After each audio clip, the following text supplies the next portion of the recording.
एक गांव में रामू किसान और शीमू मोची नाम के दो बहुत अच्छे दोस्त रहते थे। रामू खेती करता था जबकि शीमू जूते बनाता और मुरम्मत करता था।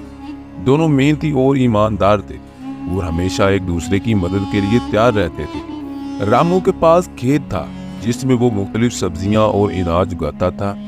इसकी मेहनत से हर साल अच्छी फसल होती जिससे इसका खानदान आराम से गुजर बसर कर रहा था। दूसरी तरफ शीमू का काम जूते बनाना था।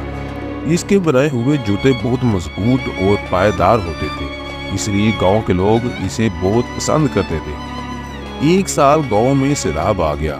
रामू की सारी फसल पानी में बह गई और इसकी मेहनत जाया हो गई। वो बहुत गमगीन हुआ और सोचने लगा कि अब वो अपने खानदान का पेट कैसे भरेगा।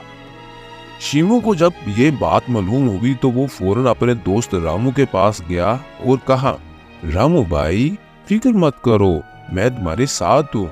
जब तक तुम दोबारा फसल नहीं उगा लेते तब तक जो कुछ मेरे पास है हम दोनों इसे मिल बैठ कर खाएंगे। रामू ने शीमू का शुक्रिया अदा किया और इसकी मदद से दोबारा अपने खेत में काम करना शुरू कर दिया। शीमू ने भी अपने काम से जितना मुमकिन हुआ पैसे कमाए और रामू की मदद की।